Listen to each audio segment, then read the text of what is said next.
All right, so I just got back from watching the Alto Nights, the latest gangster film, I guess you could call it, from director Barry Levinson, who has been directing things for quite a while, and star Robert De Niro, who goes without saying, is a legend, master of the acting craft.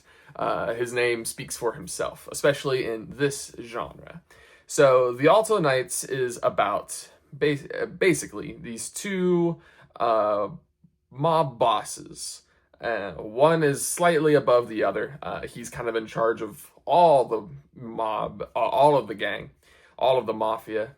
And then he has this, kind of underling who's also in charge, but he's, one rung beneath him. And these two guys used to grow up together, inseparable. And the one that is in charge was placed there because the guy beneath him used to be in charge, but he had to leave the country, so he gave his position over to his friend, and now he's back, and there's an ensuing power struggle. There's a bit more to it than that, but I don't really want to give away too many details. So the gimmick of this movie, and I call it a gimmick for a reason, because there really is no other reason for it just to be gimmicky, is that both of these characters, both of these mafia bosses, are played by Robert De Niro. He has two roles in this film. They're not related in any way, they just grew up together. So this is continuing this trend that we've seen recently of an actor playing two different roles in the same film. We saw this with Jim Carrey in Sonic the Hedgehog 3. Robert Pattinson just did it in Mickey 17. Robert De Niro's doing it in this movie. And Michael B. Jordan's going to do it in Sinners in a couple weeks. So I don't know why this is all happening one after another, but it's happening.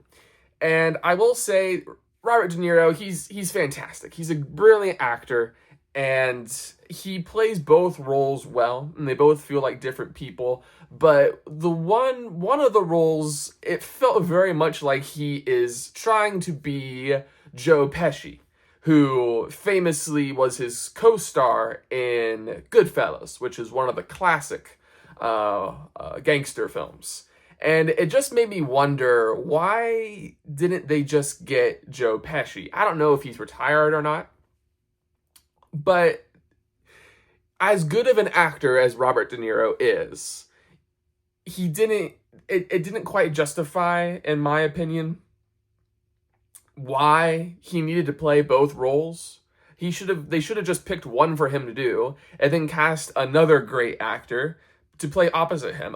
If they were supposed to be twins or brothers, then it would make sense why Robert De Niro is playing both, but that's not the case. It's just there because, hey, wouldn't it be cool to see Robert De Niro talk to himself in a couple scenes?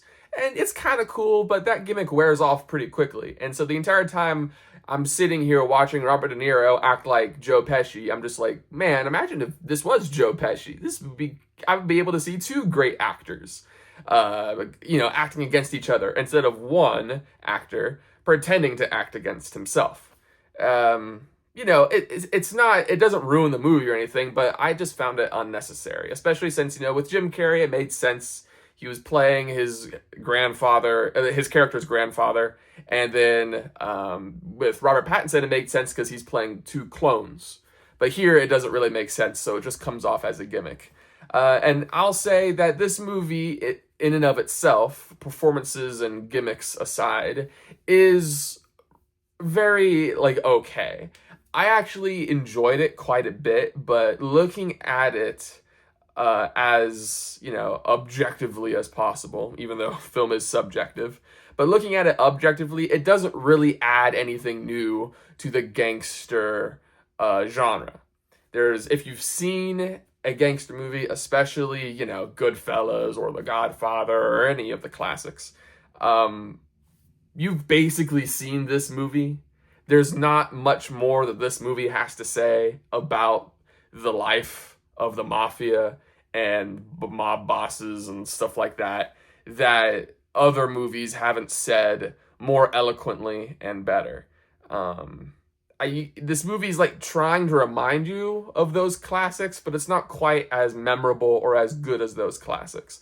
I still enjoyed it. I still had a good time with this movie, but it does drag a little bit in the middle, particularly for me, because it is so been there, done that. Robert De Niro, is, acting his butt off. So that's always entertaining, but, you can only go so far. And yeah, I don't know. I'm just kind of very mediocre on this movie, leaning positive, because I quite enjoyed the beginning and I quite enjoyed how it ended. But the stuff in the middle was very much been there, done that. So if you are a big fan of gangster films and you're a big fan of Robert De Niro, I would definitely say this is worth your time. You're probably going to like this because it just gives you more of what you already like. Gangster and mafia people doing their thing and Robert De Niro doing his thing twice.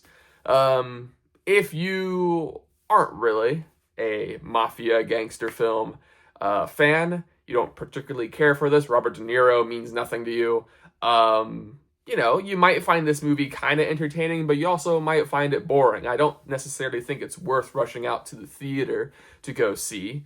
Again, just because saying that, I don't think it's an awful film, but it's not super duper memorable. So yeah, those are my thoughts on the Alto Nights.